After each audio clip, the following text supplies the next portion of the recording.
Hello, everyone. Good evening, good afternoon, and good morning, depending on whichever time zone you are. Before we begin this webinar, I'd like to acknowledge the Aboriginal custodianship of the various lands we are residing in Australia.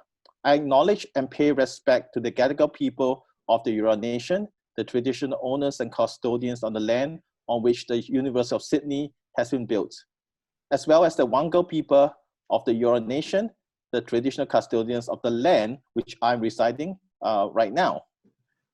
These lands were taken from them without their consent, treaty, or compensation. We pay our respects to the Aboriginal elders past, present, and emerging, as well as to the knowledge embedded forever within the Aboriginal custodianship of country. Welcome to the joint SIAC and MASSA webinar. My name is Yeow-Tong Chia. I'm Dr. Yeow-Tong Chia, and I'm the president of the Malaysia and Singapore Society of Australia and the country coordinator for Singapore, the Sydney Southeast Asia Centre. As you all know, SIAC is Australia's premier centre of interdisciplinary academic excellence on Southeast Asia, building on the expertise and collaborations of between over 400 University of Sydney academics who specialize in the region. MASSA is a peak academic association of Malaysia and Singapore studies in Australia. This webinar is moderated by Mr. Hoe-Yeong Loke, a political analyst and author of The First Wave, A History of the Opposition in Singapore. He has been cited as a commentator in The Economist, BBC News, New York Times, Reuters, South China Morning Post, Straits Times, and so on, and a number of media outlets. Having worked on political risk analysts for advisory firms and think tanks in Singapore and the UK, he currently runs the research program at the Professional Association in the City of London. I will now pass the time over to Hoe-Yeong, who will moderate the session and introduce the speakers. Over to you, Hoe-Yeong. Thank you, Yeow-Tong, for that very kind introduction. I want to thank the Sydney Southeast Asia Centre and the Malaysia and Singapore Society of Australia for inviting me to moderate this panel discussion with four fantastic speakers whom we have with us today. And thank you for joining us wherever you might be watching from. I hope you are staying safe and well. Now, so many general elections in Singapore over the years have been called watershed elections. It has essentially become the euphemism for every general election in which the opposition has made gains in Singapore ever since the 1984 election, when opposition MPs were elected for the first time since independence. And so it was with this latest election just 2 months ago on the 10th of July, but with one crucial difference. This watershed election was an unexpected one, unlike previous ones, which perhaps suggests that the ground is shifting, that perhaps things are not going according to script in Singapore-style efficiency. Could this therefore be the definitive turning point for politics in Singapore, which is what the word watershed is supposed to mean? The opposition won the most seats since independence, and a leader of the opposition has been designated for the first time ever. Meanwhile, the ruling People's Action Party's transition to its 4G leaders is underway, the fourth generation of PAP leaders, amid unprecedented economic challenges. And during the course of the largely virtual campaign of the election, a lively debate played out online on Singapore's economic direction, on political issues and social issues.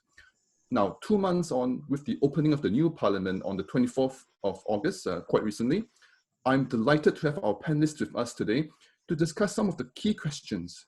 Was this the real watershed election for Singapore? What's next for Singapore politics?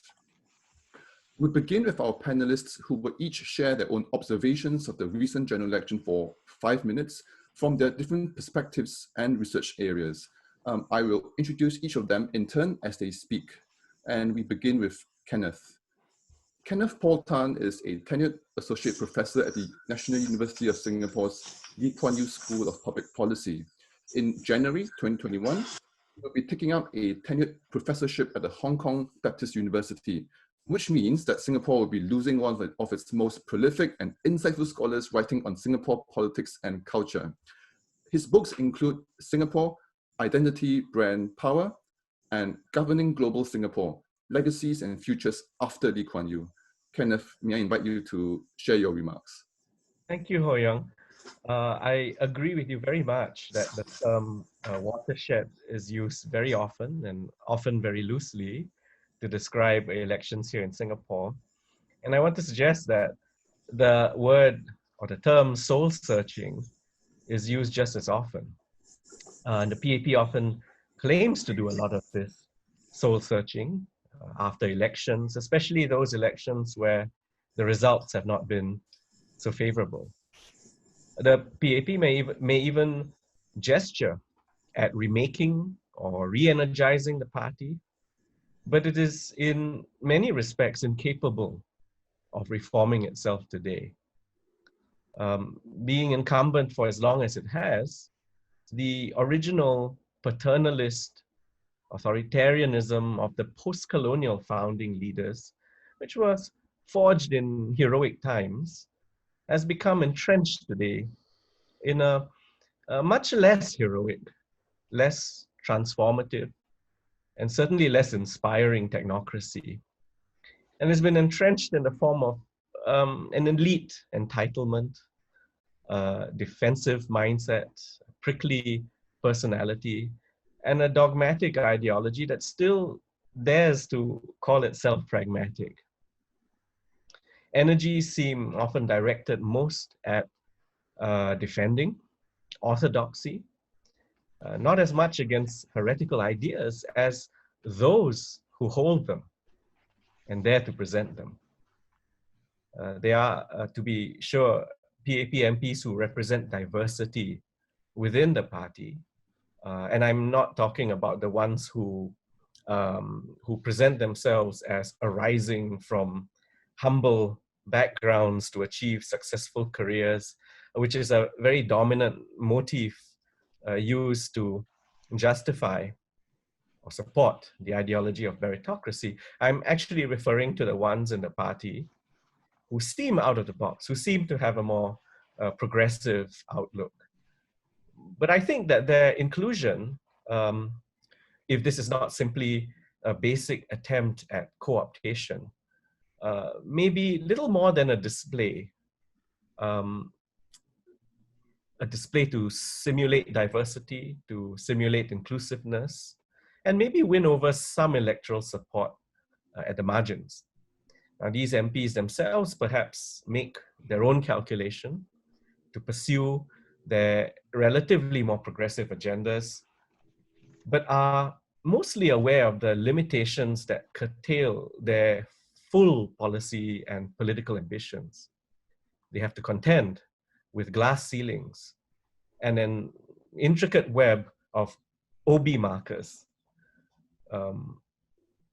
And these OB markers, you have to navigate them in order to survive and to create whatever impact they can within the hard-lined PAP.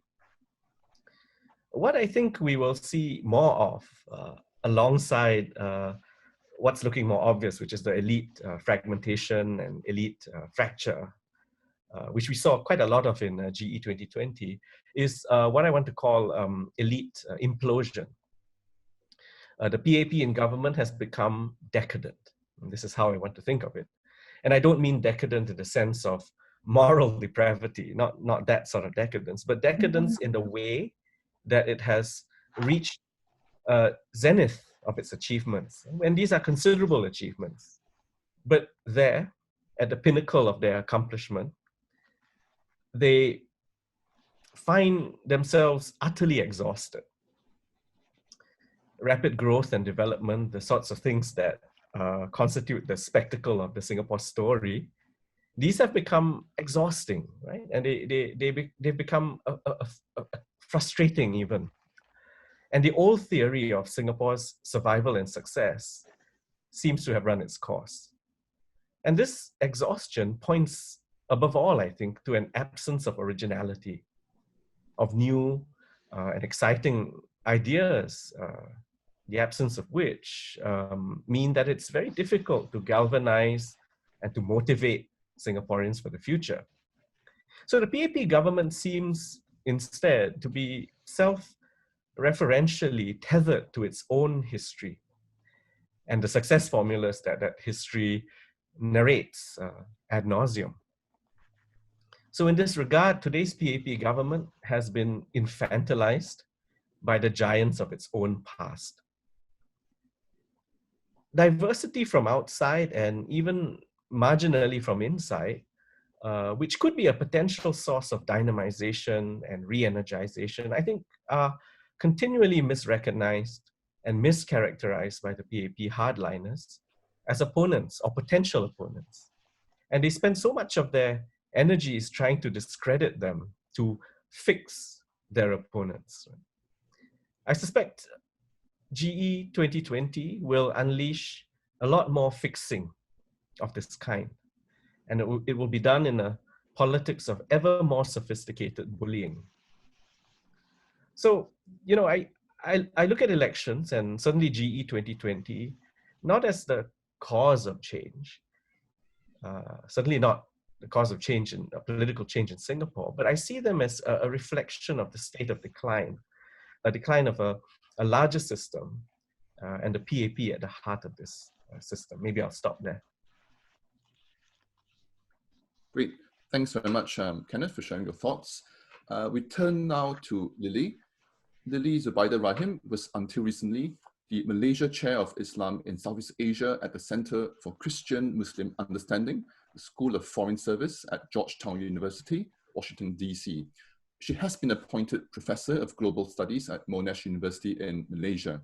Her so-authored and edited books on Singapore include The Singapore Dilemma, The Political and Educational Marginality of the Malay Community, Singapore in the Malay World, Building and Bridging Regional Bridges, and most recently, on the limits of authoritarian governance in Singapore's developmental state. Lily, thank you for joining us. May I invite you to share your remarks?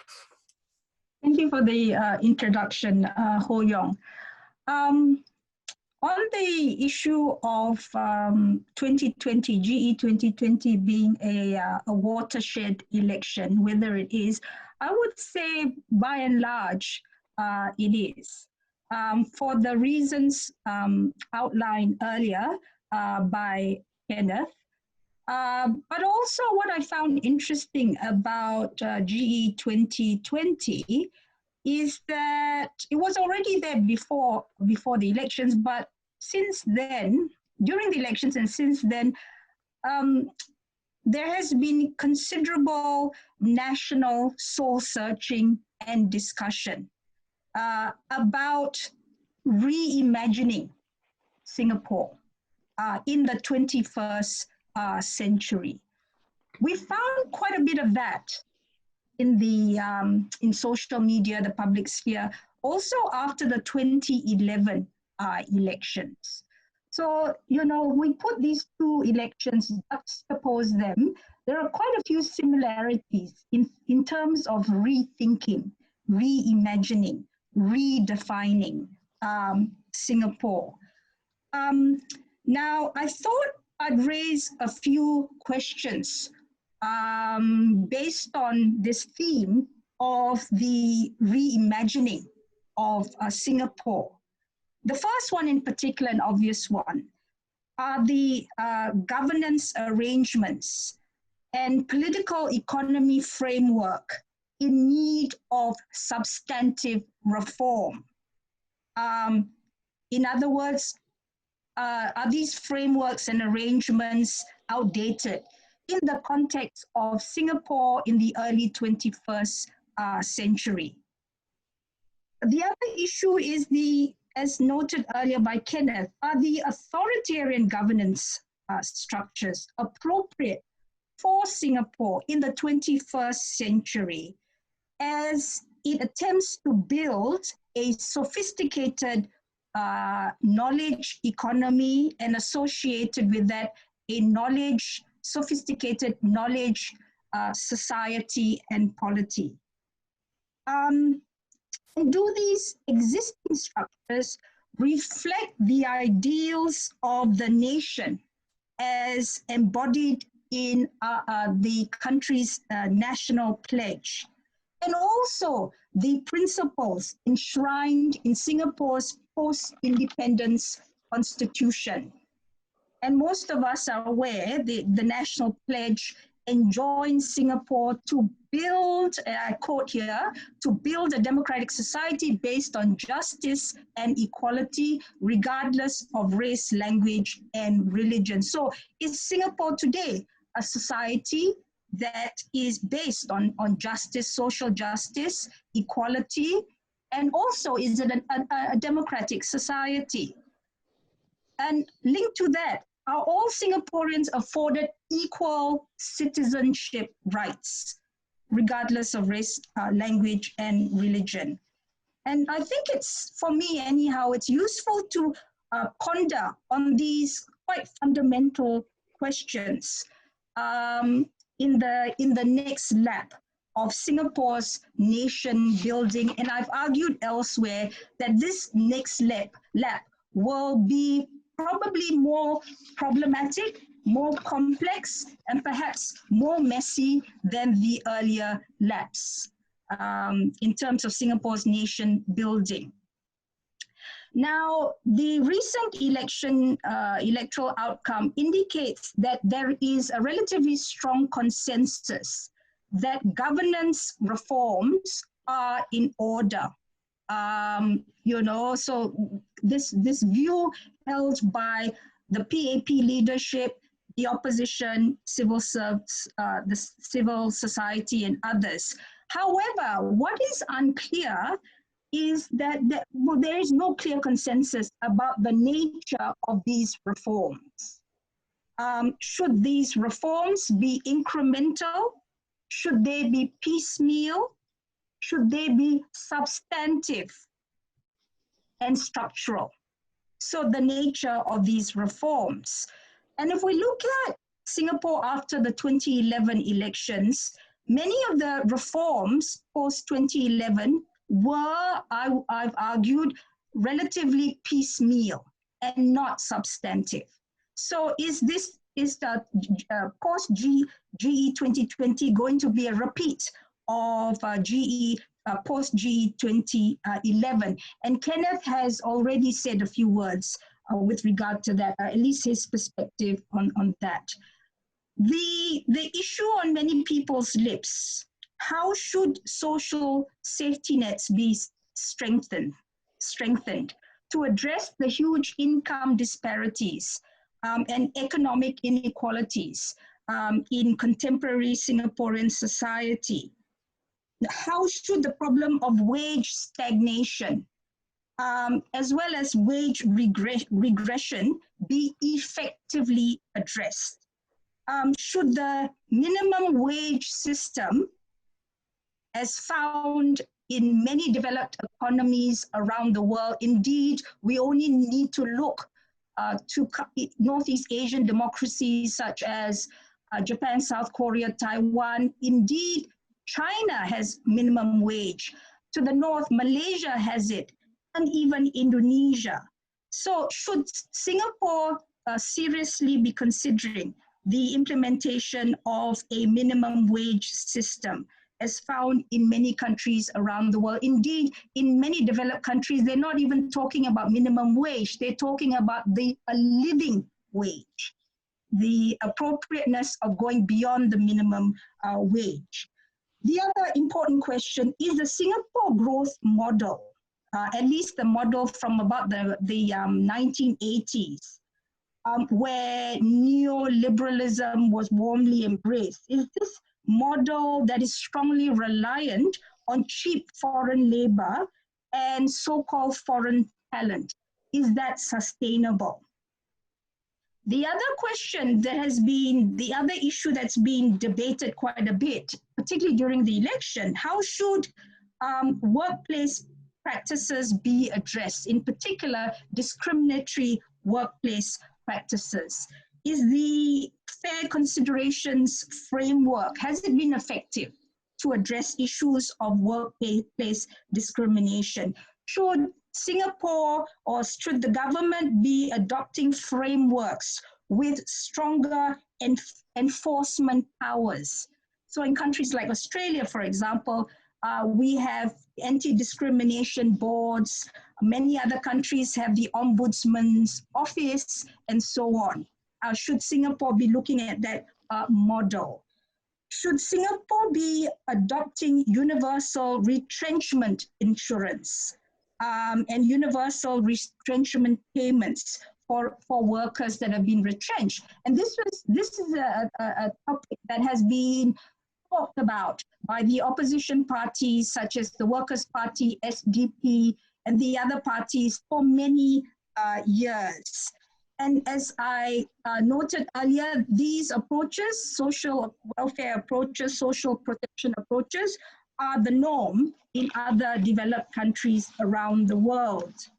The other issue pertains to the electoral system. Should it be radically overhauled to promote a more level electoral playing field? That is, to promote more political equality. So earlier on, I talked about economic equity and justice. So I turn to the issue of political equality. So if Singapore is to address this issue, then we need to look seriously about the GRC system.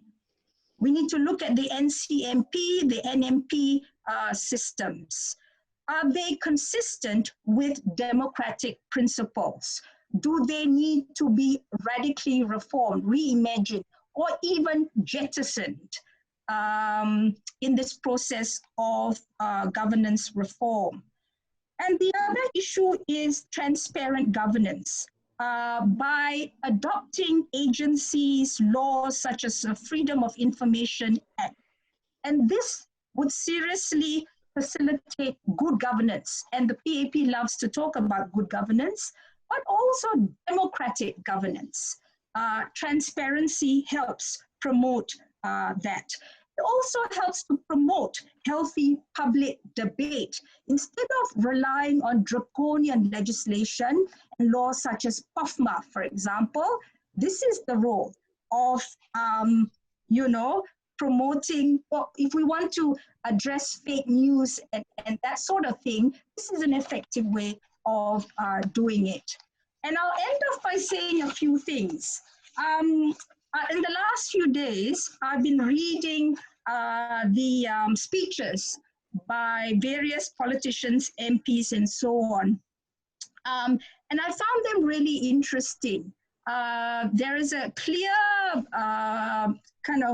argument with regard to the perspectives of opposition politicians, particularly in the Workers' Party, and that of PAP politicians. But when I read the address by the president of Singapore on in August, it's interesting. Her speech was quite kind of juggling with a whole range of issues, and I thought at times quite contradictory. She talks about how the government, and I quote her here, will continue to evolve our economic and social models. So in other words, a commitment towards reform. And she says, and our policies to suit the new circumstances.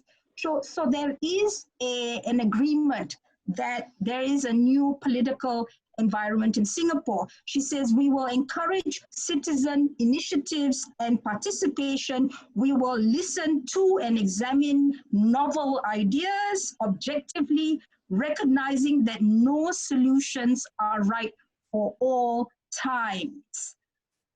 It's a relatively lengthy speech by the president, but what I thought interesting and contradicted some aspects of a speech was that she also cautioned against reliance on redistributive policies.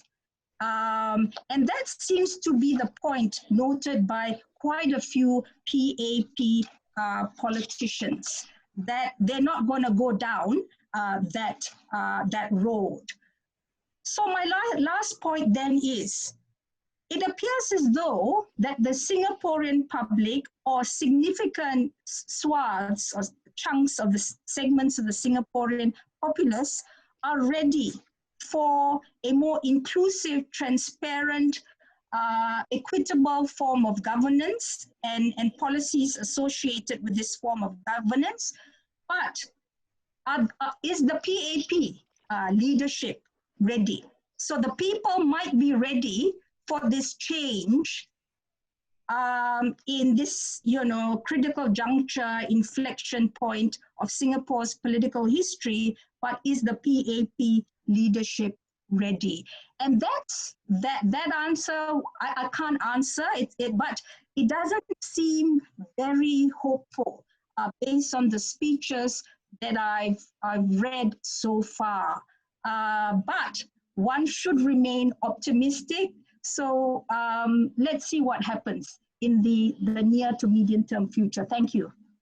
Thank you very much, Lily, for your remarks. At this point, I should remember to encourage our audience who are listening to send in questions to the panelists through the Q&A function here on Zoom, and we will take them, or as many as we can, at the end of towards the end of the session after our panel discussion segment. Now we turn to Michael to listen to what he has to say. Michael Barr has been researching Singapore politics and history since he did his PhD thesis on Lee Kuan Yew in the 1990s. Since then, he has extensively written on Singapore, including his latest book, Singapore, A Modern History. Michael is enjoying active retirement as a self-funded scholar, whilst retaining full academic status as Associate Professor of International Relations at Flinders University in Australia, and in addition to being a Fellow of the Australian Academy of the Humanities. Michael, the floor is yours. Thank you very much, Ho-Yeong.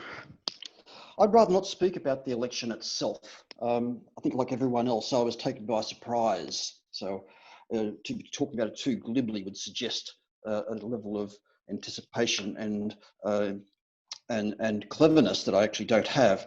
But I think I can talk with some authority about the way that it was set up for such a disaster. And where that disaster, I think, was set to happen at some stage. It happened in 2011, and it's happening again now. 2015 was a blip. And I must say that I was one of the people who overread into that blip in 2015 and thought it meant more than it did. But the basic problem that the government is facing finds its origins in the 1980s, and particularly in the 1990s. And it goes to the very heart of the PAP and the Singapore model, and that is their production of technocrats in not just the civil service, but in government, what passes for politics. Now, in the 1980s, beginning in 1984, this was initiated by Lee Kuan Yew, and it tried to model his selection of the next generation of leaders, both civil service and the politicians, on what he thought was the Shell company model. I doubt whether it was the Shell model really, but that's what he thought. That's what he thought he was doing. In the 1990s, Lee Hsien Loong found himself as a gift from his father as a deputy prime minister, and he was the deputy prime minister in charge of the civil service. That was Lee Kuan Yew's last gift before he stepped down and handed it over to Yeow-Tong. At that time, in the 1990s, Lee Hsien Loong didn't have any other portfolios because of his brush with cancer. But he certainly made the most of his headship or his management of the civil service, because he, in conjunction with his two close colleagues, Lim Seong Wan and Eddie Teo, the number one and the number two of the civil service at the time, set about intensifying this production of technocrats. And what they wanted was technocrats who could be effectively politicians. They wanted technocrats who could think outside the box, who could challenge established ideas, who could and would slay sacred cows and do all the things that Kenneth has said they're not doing and Lily has said they should be doing. But in fact, they face a basic problem, Because whenever they have done this, whenever they have tried to do it, and I think they have genuinely tried to do this, they have genuinely tried to create a system that allows their rising elites to think differently to those that came before, and to think imaginatively and to challenge orthodoxies. I think they've tried. Their problem is that they won't let them. They create systems that favour yes men, particularly, also yes women, but particularly yes men, and they have created a social class that is privileged and knows it is privileged and regards itself as being better than everyone else. The trouble is that in doing this, they have lost touch with ordinary people. They have become what elsewhere I call atas idiots. They have not actually, because they've never actually had to work for anything except in terms of study and meeting KPIs. They've never had to think in a way that has challenged their own position, question themselves, question orthodoxies that have been given to them. And they've been left now in 2020 with the products of this running the country. And you can see it in the next Prime Minister. You can see it in the civil service. You can see it in their failures to confront issue after issue. If Gary Rodan was here, he'd be talking about the structural contradictions in Singapore's political economy. And they have not got any capacity to deal with that. So they've been left with these technocrats, not just in the civil service, but running the government and supposedly engaging in politics, who haven't got an idea of their own. They're still running on ideas that were around in the 1970s, that Lee Kuan Yew put forward about developing Singapore as a manufacturing centre and as a clever place. Now, the problem here is that, you know, they tried to get people like Donald Lowe into the civil service, get them to rise, get them to have their ideas flourish. They had, you know, Ethos, the Civil Service Journal, to publish their ideas, but there was ultimately no room for people like Donald. They had to leave. And while they keep doing this, they will end up in a blind alley. They need to find new ways. There is an old saying that revolutions, and I'll finish on this point, revolutions tend to eat their own children. Technocratic constructions don't eat their children. The children refuse to grow up and refuse to mature and refuse to act like adults, and they won't leave home. And they stay in the security of their nice secure jobs and their nice secure ideas, and they don't bring the house down and they don't do anything new, and they're probably incapable of it. And I'll leave it at that. Thank you, Michael, for your remarks. We turn now, last but not least, Terence. Terence Lee is an associate professor in communication studies and a fellow of the Asia Research Centre at Murdoch University in Perth, Western Australia. He is the author or editor of several books on Singapore media and politics, including The Media, Cultural Control and Government in Singapore, and also Singapore, Negotiating State and Society, 1965 to 2015.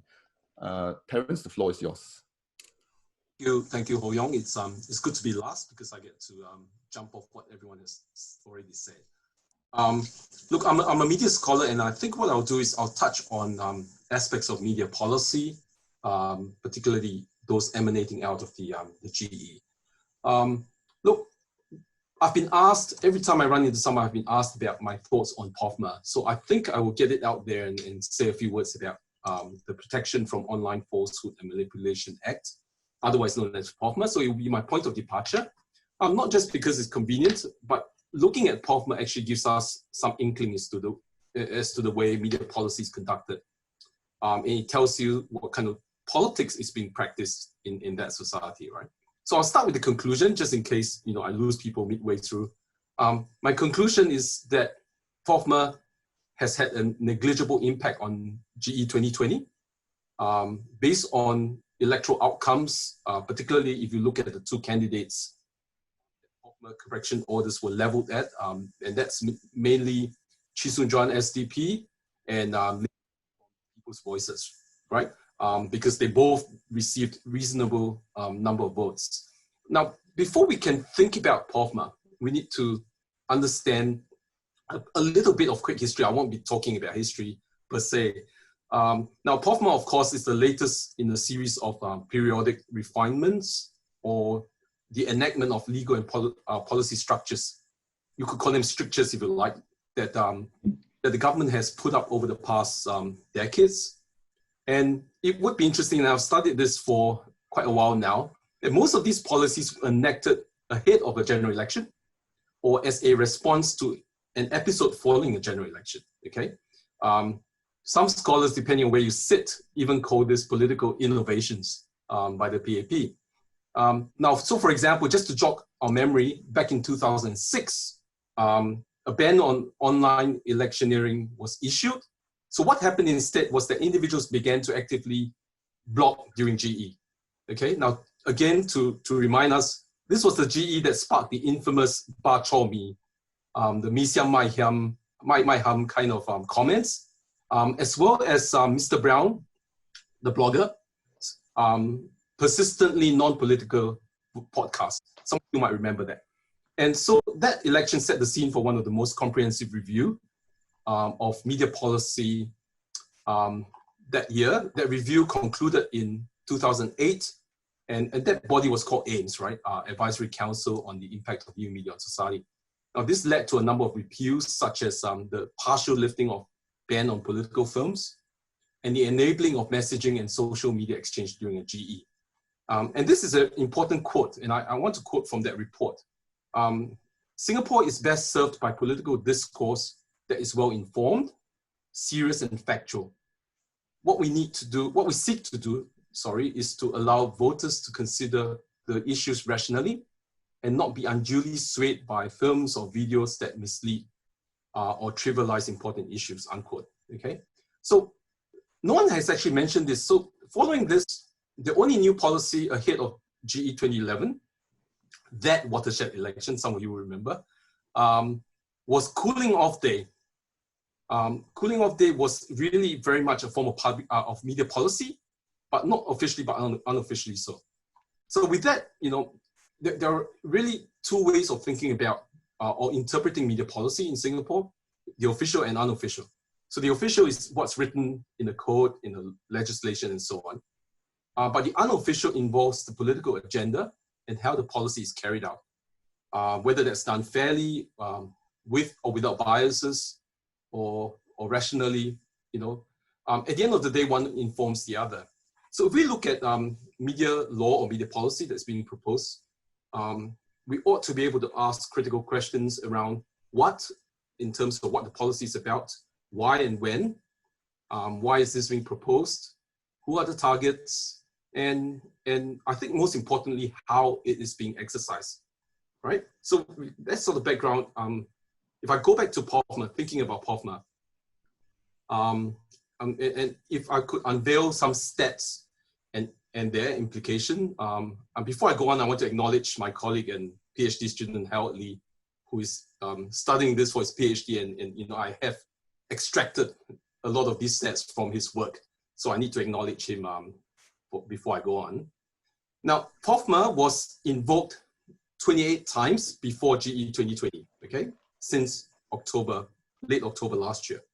And of these 28 correction orders, that's what they're called, only 6 were directed at indisputable fake news, right?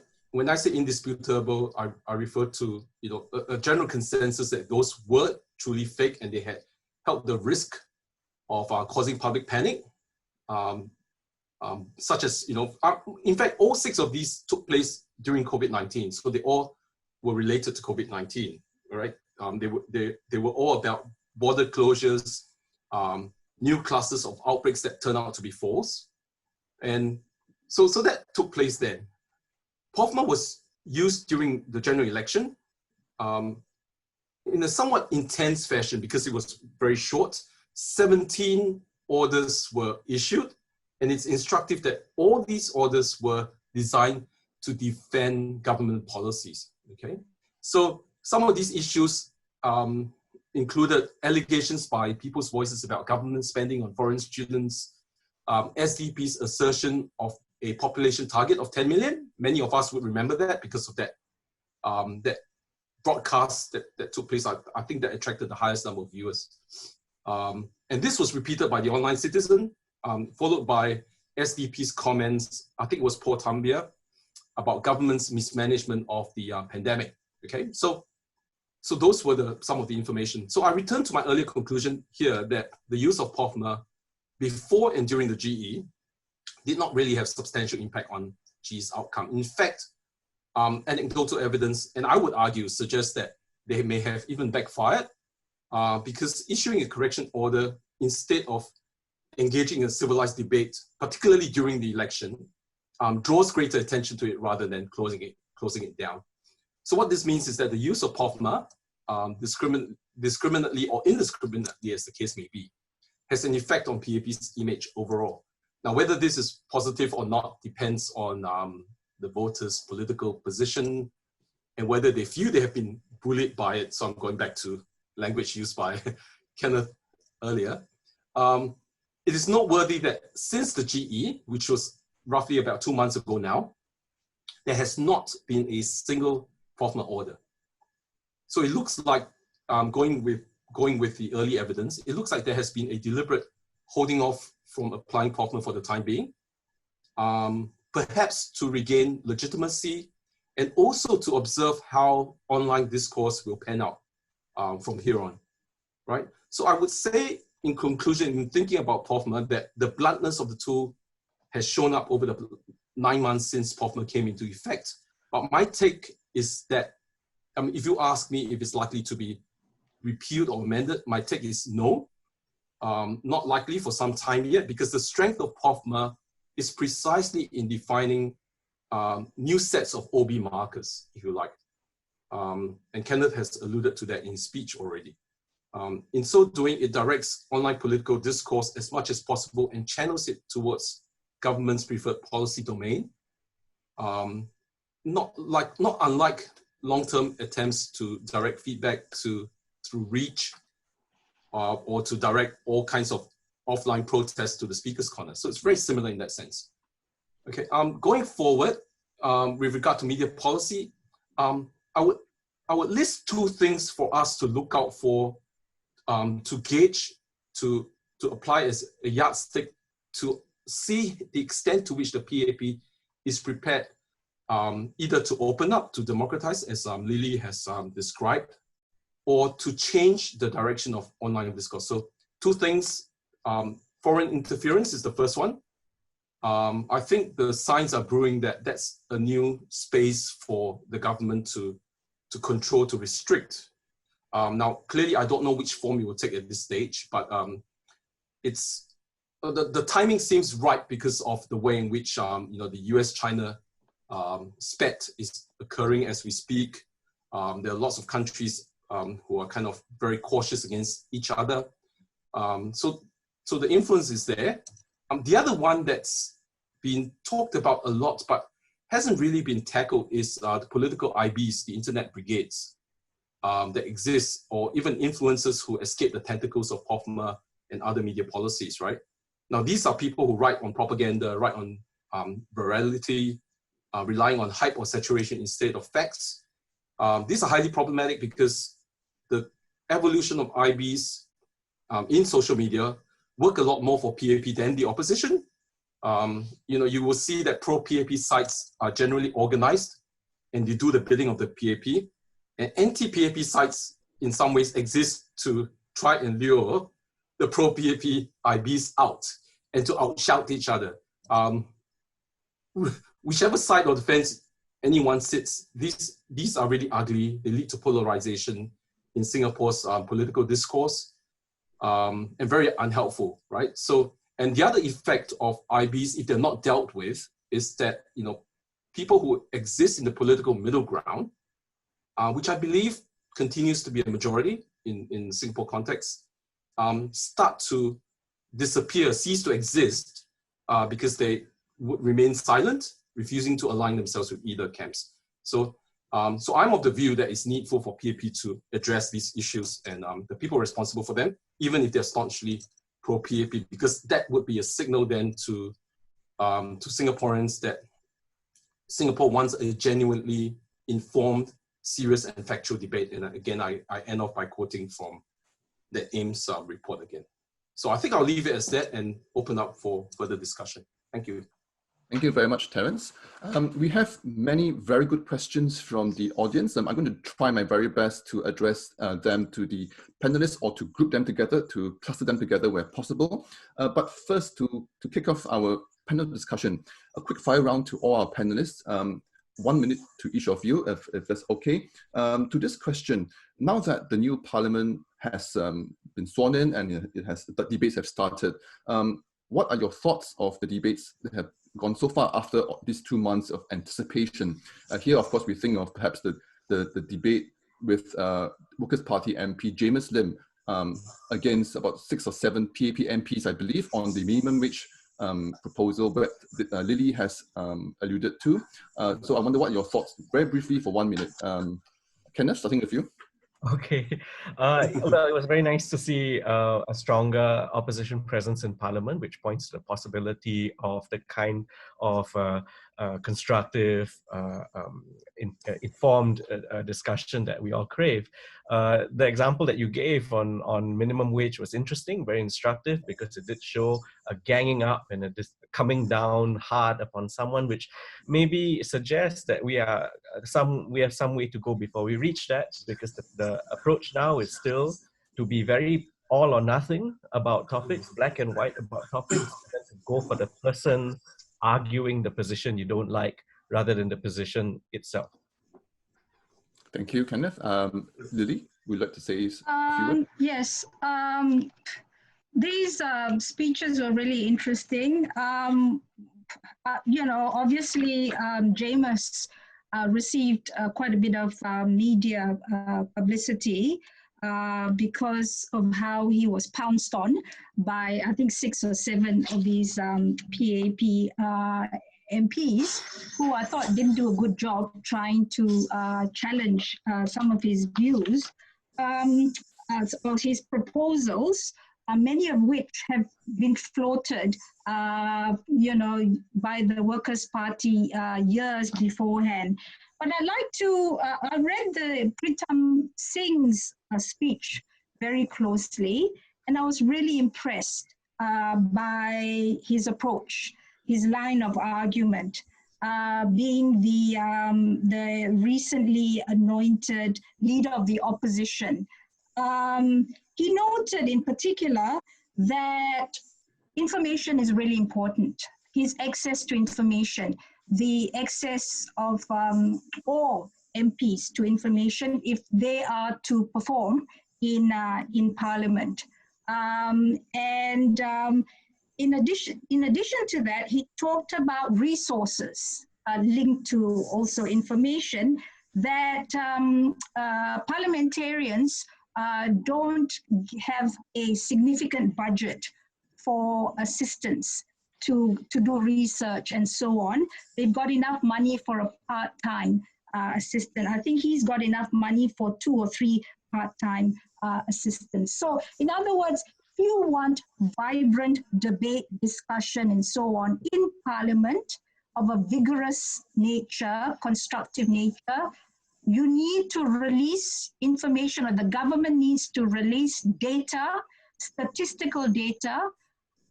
The government needs to allow for more resources to politicians from the other side. He also made, I thought, a very constructive proposal, more select committees, which is the norm in more vibrant democracies around the world. Indeed, we don't need to look at the West, but if we look to Northeast Asia, Japan, South Korea, Taiwan, that is also the norm.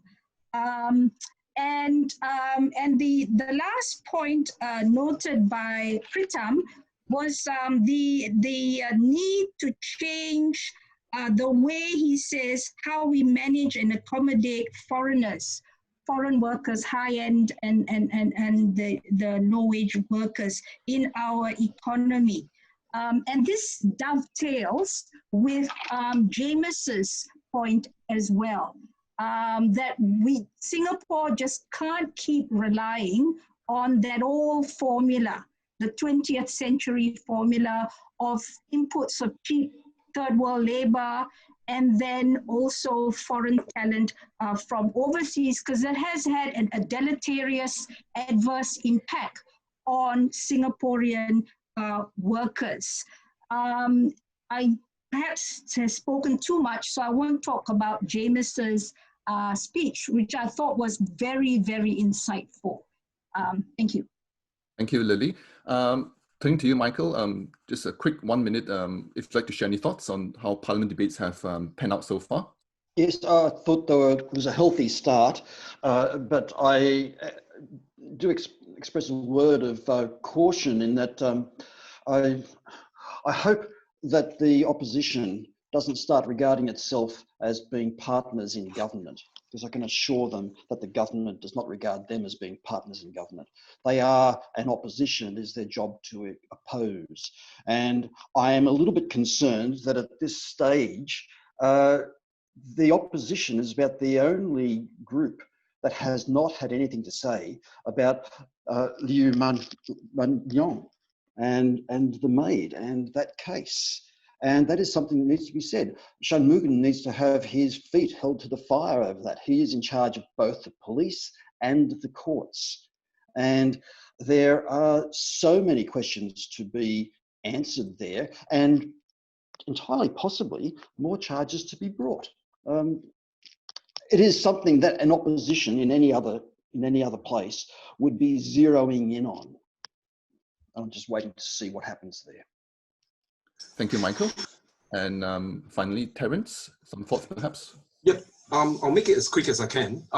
Look, like Michael, I think it was a great start.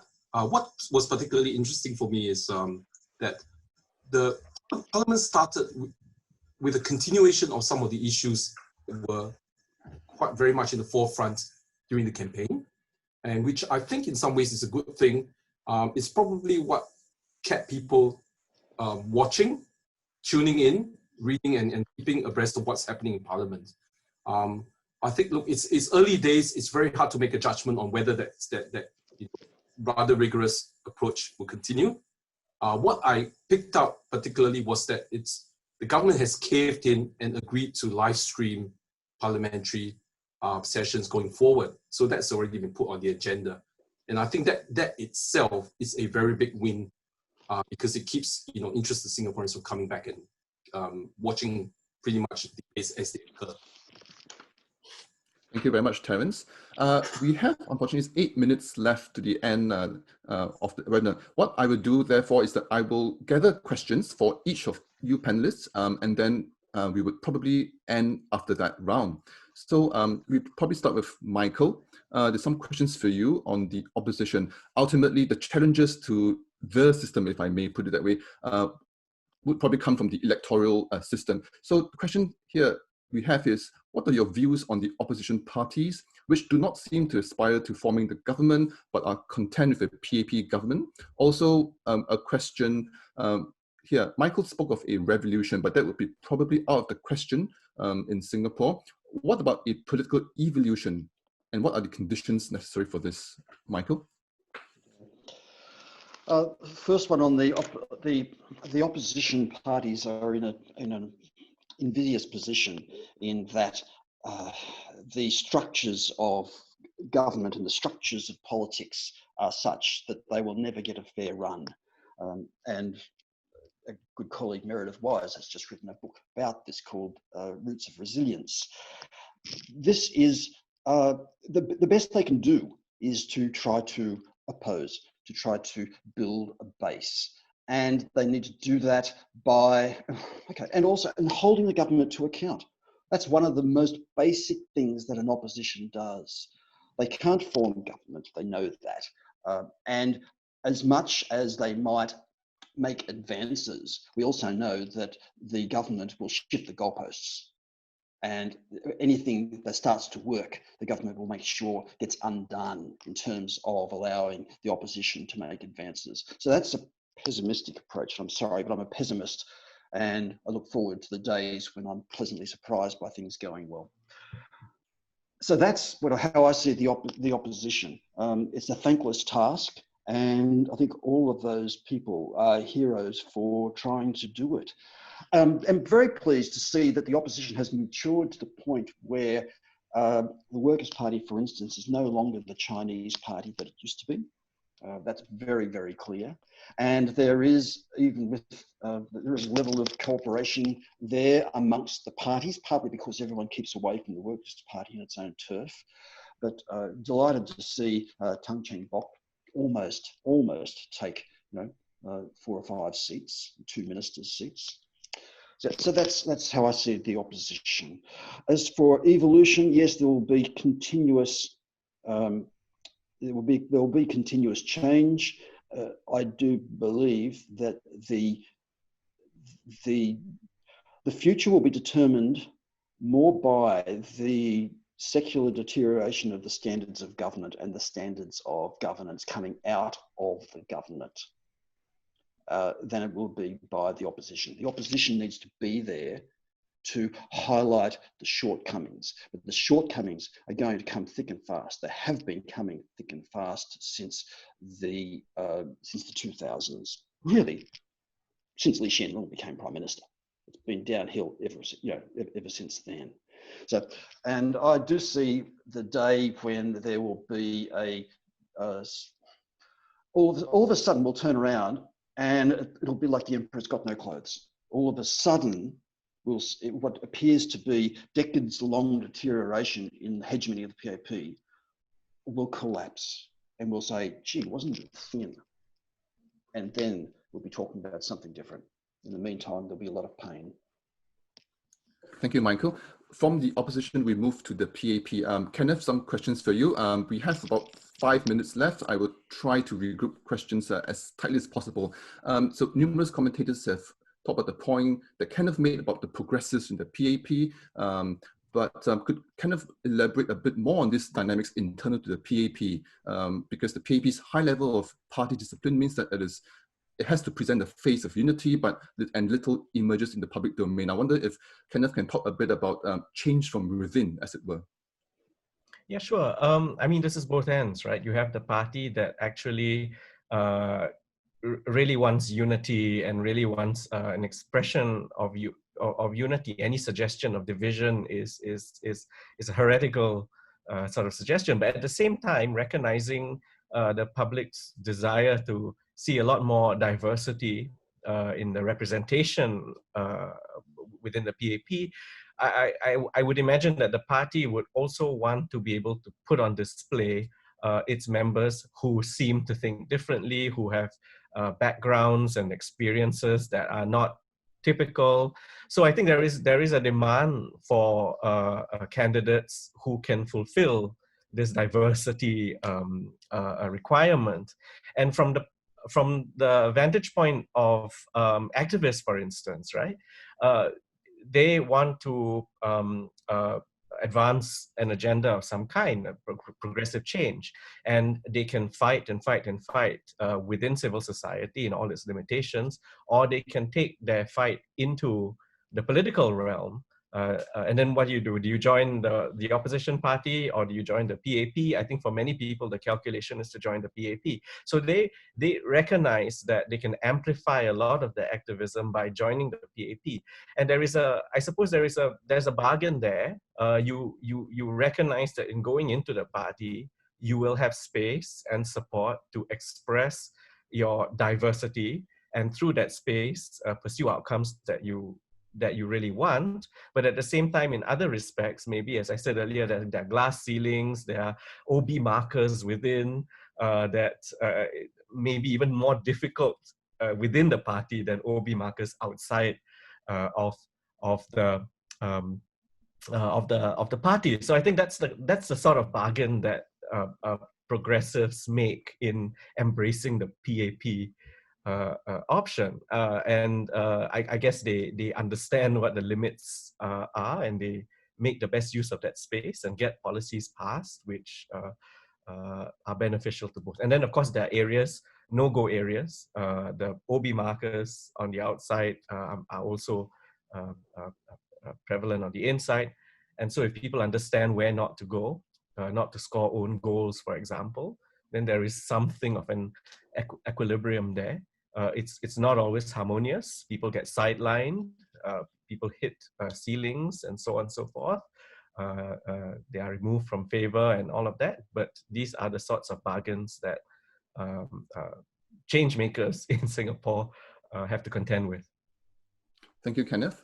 I would turn now to Terence, and then I would give Lily the last word. We have just a few minutes to work with. Let's try to get some remaining thoughts from panelists. Terence, the acquittal of the foreign domestic worker party Liana that has been making the news in Singapore recently. This was raised by some in the audience, and I think it was Michael who also raised that. Terence, to what extent do you think the sort of the vibrancy of online discussions sort of jolted by the general election has sort of fed into an issue such as this? Has it had the effect of creating more space for discussion or more excitement over engaging on issues of public interest? Terence? Oh, not quite. I haven't thought about this very deeply, but one thing, you're right in terms of how this has been a spillover effect.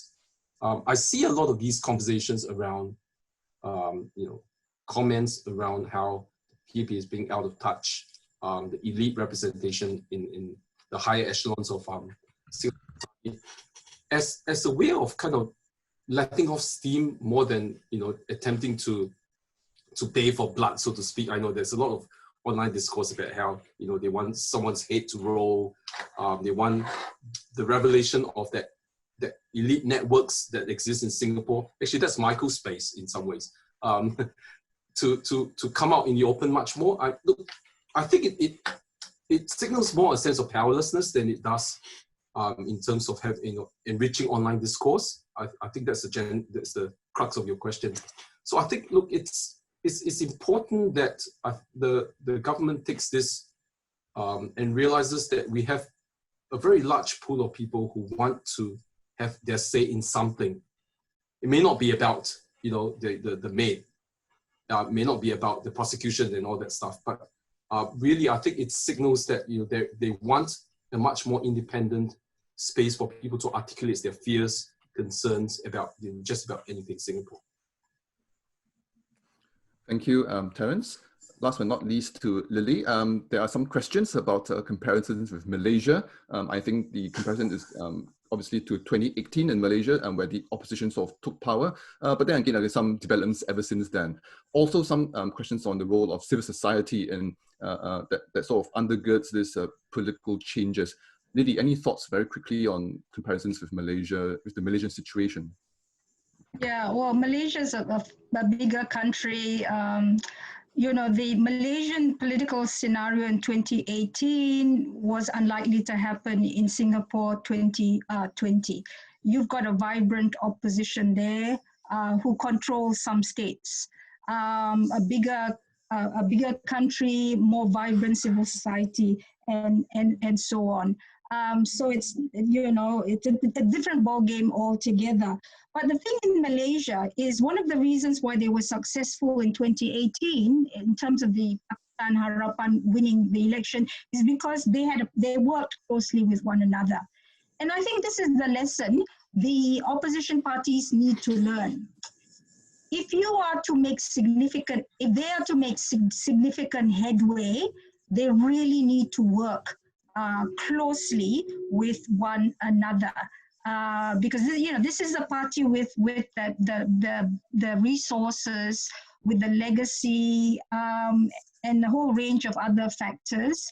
And there are all these electoral impediments ahead of them. They really need to work closely with one another. But to the point that was noted earlier on, I think with regard to Singapore, one can remain somewhat optimistic about genuine change, substantive change in the near to medium term. if we look at the recent election, for example, with all the obstacles in front of the opposition, they managed to get 40% of the vote. Imagine if they didn't, which means that they have significant support. The base is there. They need to galvanize the base. More leaders, inspiring, charismatic leaders like James, and they've got that already. And they also need to play their cards well now that they are reasonably well represented in Parliament. And my assessment is that they have done reasonably well, at least the Workers' Party thus far, in terms of their articulation of ideas and so on in Parliament. They're winning the hearts as well as the heads of a lot of Singaporeans, particularly the younger generation Singaporeans. Maybe not so much the Merdeka pioneer, but younger generation Singaporeans, and they're a growing force in Singapore. Thank you very much, Lily. I do apologize that we are 5 minutes over time, but I'd like to thank all of your panelists for joining with us today. It leaves me to summarize a very rich discussion.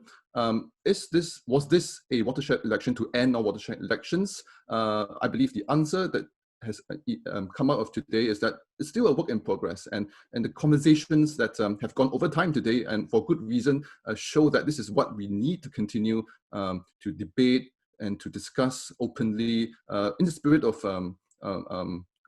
better livelihoods for people, whether it's minimum wage or whether it's a more open and mature society as a whole that is compassionate. So with that, I'd like to thank all panelists for joining us, as well as you, the audience. I hope you stay well and safe in these times. Thank you very much. And of course, the conversations from Singapore and other countries continue. Thank you very much for joining us, and thank you. Goodbye. Thank you, Ho-Yeong. Thank you, everyone.